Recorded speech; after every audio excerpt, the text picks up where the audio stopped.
People who prepare the longest are almost never able to tell you what prepared enough would even look like. There's no number, no date circled on a calendar, no document that says, "On this day, I will have everything I need, and I will begin," which raises an uncomfortable possibility. What if the preparation was never really about getting ready at all? The easy explanation is that Mara is lazy. Lazy people put things off because effort is unpleasant. Case closed, move on. Except every fact about her points the other way. She's finished 2 courses that most people buy and never open, past Chapter 1. She's never once missed a self-imposed deadline for research, only for launching. If you watched her calendar for a month, you'd put her on a short list of the most driven people in the building, somewhere just below the guy who runs marathons before his 9 a.m. stand-up and reminds everyone about it. Laziness explains why nothing gets done. It doesn't explain why so much gets done in service of nothing getting done. You cannot call someone lazy who has color-coded 11 business plan drafts by risk level. Something else is running underneath all that discipline, and it isn't the absence of effort. It might be effort's most convincing disguise. The next explanation people reach for is perfectionism. She wants it to be right before she puts it into the world. Fair enough.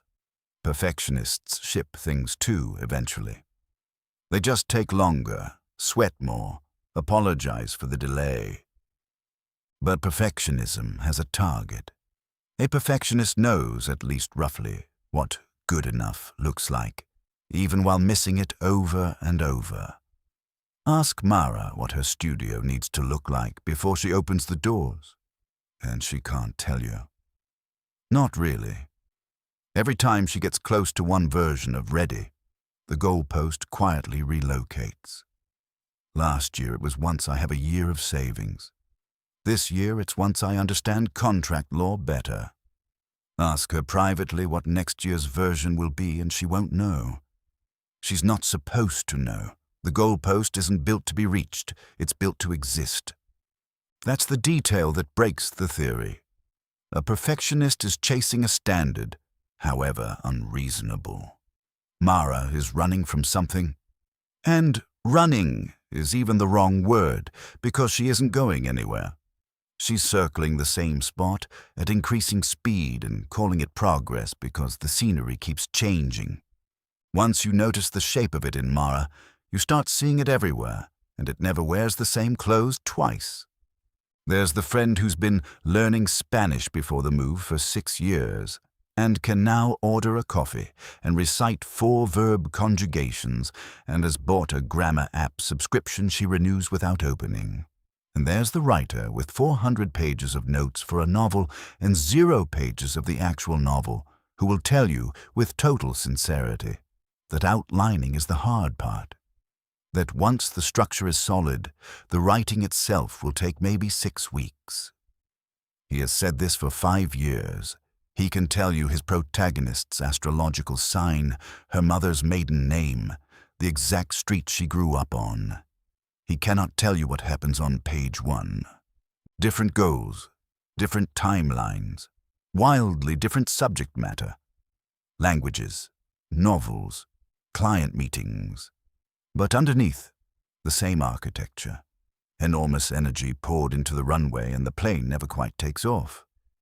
What's consistent isn't the excuse. The excuse changes every single time you ask. Money, teaming, confidence, the market. What's consistent is the structure behind the excuse. Each of these people has quietly separated effort from risk. They get to keep all the effort, the tabs, the courses, the 400 pages, while never once touching the risk. And once you see that separation clearly, the laziness theory and the perfectionism theory both start to look less like explanations and more like alibis offered by people who genuinely believe them. Here's the first real answer, and it's simpler than it sounds. As long as you're still preparing, nothing has been tested yet. A business that hasn't launched can't fail. A novel that hasn't been submitted can't be rejected. A body that hasn't been measured can't come up short. A move that hasn't happened can't turn out to be a mistake. Every hour spent getting ready is an hour spent inside a version of the plan that's still hypothetically perfect. One of a dozen possible versions, actually. None of them tested yet, all of them still equally true. Because none of them has met reality, and reality is the only thing with the authority to say no. Preparation, in other words, isn't the opposite of progress. It's a remarkably convincing substitute for it. It produces every sensation of movement, tiredness, structure, something to show for your day, even a kind of expertise, without the one ingredient that would make it real. A result somebody else gets to judge. It's a satisfying enough explanation to stop at. Most people do. People who spend their careers around founders and creators describe a version of this so often it barely registers as strange anymore. The client who arrives with a beautifully built plan and somehow never gets to the part where the plan meets a stranger. Not because the plan is bad, because the plan, as it turns out, was never really meant to be finished. The pressure test came for Mara on a Tuesday in March when her manager mentioned, casually in a hallway, without meaning anything by it, that a former co-worker had just opened almost the exact studio Mara had been planning. Same city, same niche. Already had 4 clients. For about 6 hours, Mara treated this like a 5-alarm fire. Then she did what she always does under pressure. She went home and researched harder. She spent that night reading the co-worker's website line by line, taking notes on pricing, on tone, on which services to differentiate. By midnight, she had a new document open. Studio, Competitive Response, V1. By the following week, she'd signed up for a course on client onboarding, her 3rd course that year. Because, she told herself, she needed her process airtight before she went up against someone already in the market. Notice what didn't happen.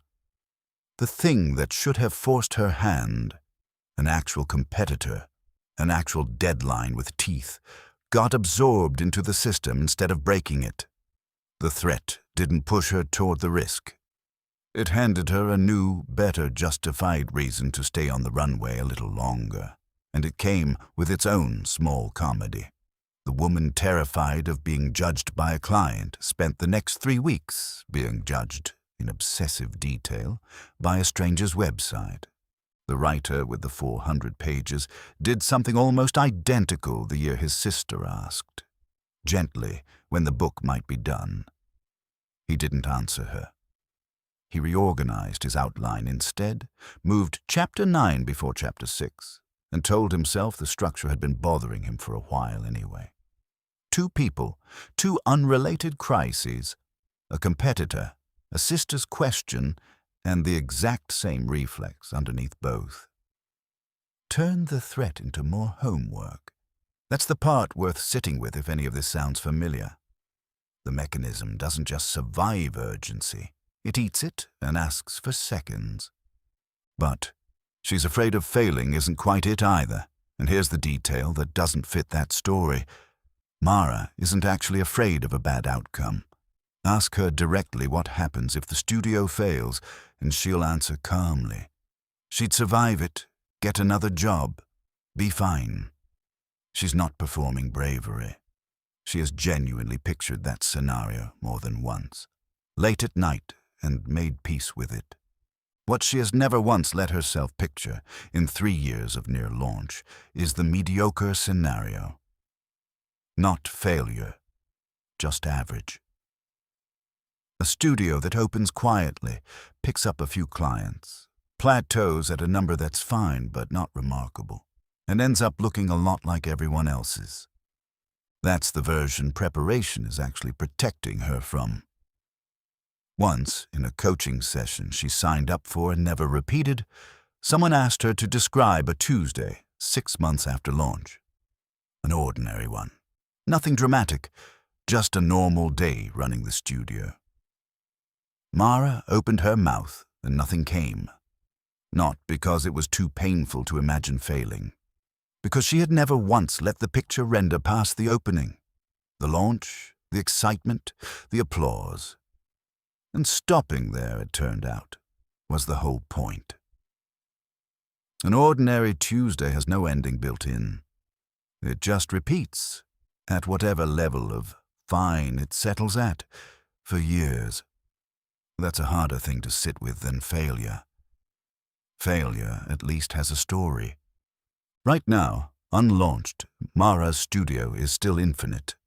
The best possible version of itself, untouched by an actual client's actual feedback, an actual invoice paid late, an actual Tuesday where nothing happens and nobody calls.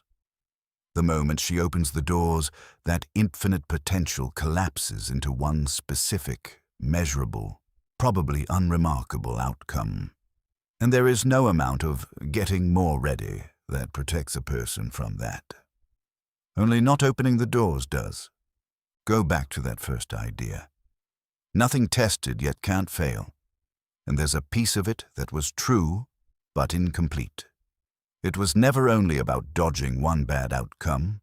Untested also means undecided. Right now, Mara's studio is every version of itself at once.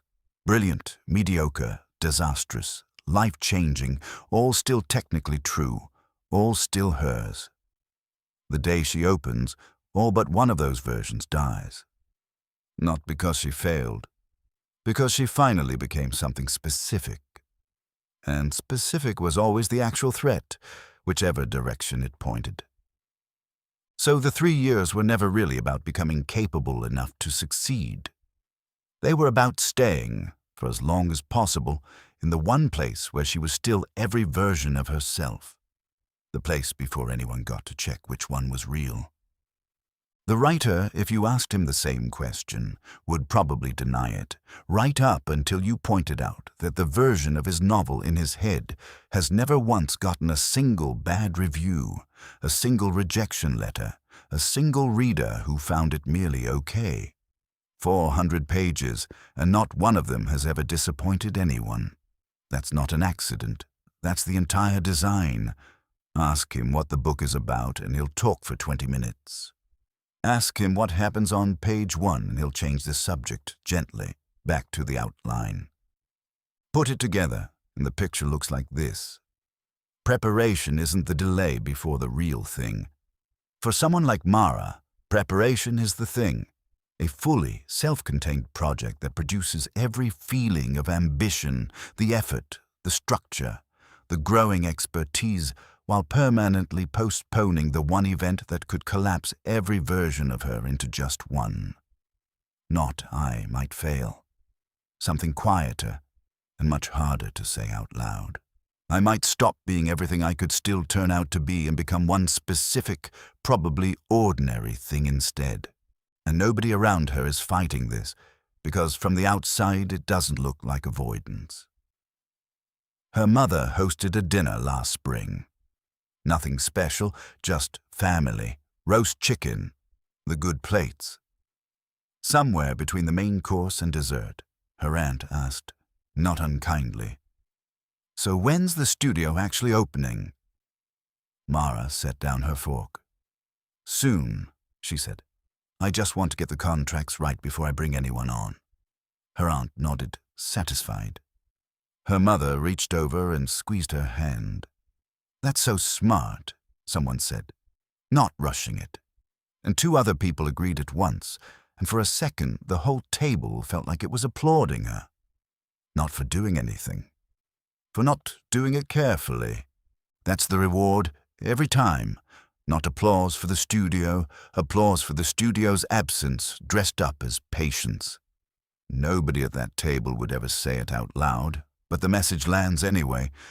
Stay right here, in the version where you're still about to be great, and we'll keep telling you how responsible that is. The people who love her most are, without meaning to, the ones keeping her there. and she couldn't tell you the difference between their pride and her own excuse if you asked her directly. The price doesn't announce itself. Nobody notices it happening in real time. It shows up, for one, in a detail Mara has never said out loud to anyone. 2 people who cold messaged her early on, asking if she took clients, got a polite, "Not quite yet, I'll let you know," and are now, as far as she can tell from a glance at the co-workers' tagged photos, paying clients of the studio down the street. Not quite yet never came with an expiration date. She never went back to check. The writer has his own version, quieter and harder to point to. He's 41 now. He started the notes at 36. Somewhere in that gap is a different version of him, one who spent those 5 years writing a merely decent book instead of outlining a perfect one. That version has a finished manuscript sitting somewhere by now. Flawed. Rejected by 3 agents, maybe. But real. He doesn't think about it that way. He thinks about it as almost being ready. Mara still has that folder. It's up to 61 tabs now, last anyone checked. She added a course a few months ago called The Psychology of Starting, which, if you're paying attention, is its own quiet punchline. Buying one more thing to study about why people don't start instead of starting.